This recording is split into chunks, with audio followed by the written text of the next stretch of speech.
There is a quiet fullness that arrives in the garden when nothing urgent needs fixing.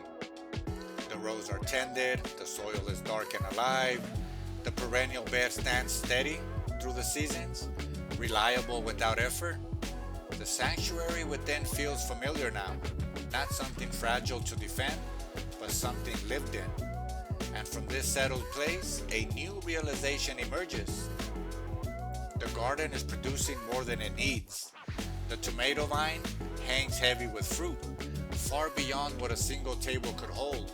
The herbs spill past their borders, fragrant and generous. The apple tree drops its bounty freely. Some gathered, much returned to the earth. This is no longer a garden organized around scarcity or survival. This is a garden of overflow. Abundance announces itself quietly. For a long time, the work was inward, receiving nourishment, receiving insight, receiving stability. The attention stayed close to the roots, learning how to survive storms, how to rest, how to grow without tearing the soil apart. But no living system exists only to sustain itself. A cycle that only receives eventually closes in on itself. Life insists on completion.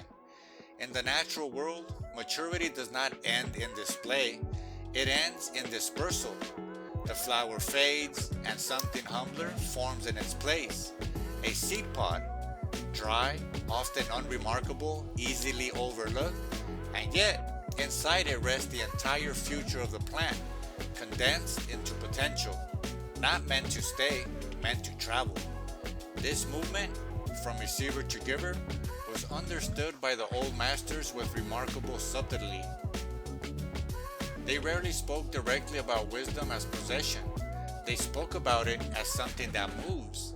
They taught through parables, metaphors, casual stories told at the edge of daily life. Seeds planted in plain sight, designed to unfold later, sometimes years later, sometimes not at all. They trusted time more than persuasion. They understood that truth survives best when it's portable. And so the question of this phase does not arrive as a command, it arrives as a noticing. What is being produced in such quantity that it no longer belongs solely here? Sometimes the seed pod takes the form of ideas. A mind cultivated through experience begins to generate connections naturally. Patterns emerge, new questions appear, not answers delivered with certainty, but lenses offered gently. A sentence spoken in passing, a paragraph written without urgency, a conversation that opens space rather than closes it. These are seeds of thought, scattered without demand, left to germinate according to their own season. Sometimes the offering becomes creation, not necessarily grand art or public work, though it can be. Often it's quieter, the shaping of a space that feels coherent, a meal prepared with attention, a story told with presence, a way of arranging the ordinary that leaves a trace of harmony behind. Creation becomes a seed pod of feeling, an experience others can enter and carry forward. Often, what overflows most naturally is help. When the roots are deep, there is stability to spare. Time, patience, attention, a listening ear, a practical gesture offered without drama. This kind of help does not feel like sacrifice. It feels like circulation, like fruit shared because it would spoil if hoarded. And beneath all of this runs love, not as declaration, but as atmosphere, a steadiness, a warmth that makes space safe, the ability to sit with another's struggle without needing to fix or flee, because that same space has been learned internally. Love becomes less about doing and more about being present. It carries the pattern of wholeness itself. The ancient traditions pointed to this again and again. Giving and receiving are not opposites. They are phases of the same movement. Breath in, breath out. Rooting, seeding, stillness, circulation. When something is given from genuine overflow, Nothing is lost. The system stays alive by moving. The garden does not diminish by scattering seed. It regenerates.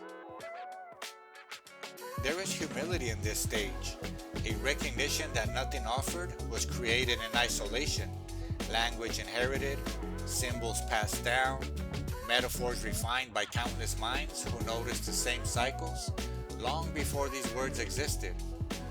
What grows here carries a distinct flavor, shaped by specific seasons, but it draws from soil enriched across generations. The offering matters not because it's original, but because it's alive. And once the seed pod opens, control ends. Where the seeds land is no longer ours to manage. Some fall on stone, some lie dormant for years, some find fertile ground immediately. The old teachers accepted this uncertainty fully. They taught knowing misunderstanding was inevitable. They trusted that what carried life would survive distortion. This trust completes the cycle. At this point, the work stops being about itself. The sanctuary remains, but attention widens. The garden becomes a source rather than a project, a node in a vast living network rather than an endpoint. So we stand in the garden, handful of seeds we did not invent but have nurtured into being. Seeds of clarity, seeds of patience, seeds of care, seeds shaped by lived seasons.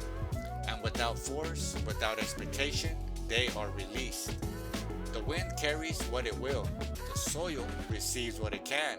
Somewhere, in ways unseen, new gardens begin. The harvest becomes the seed, the receiver becomes the giver, and the cycle continues, quietly, faithfully, alive.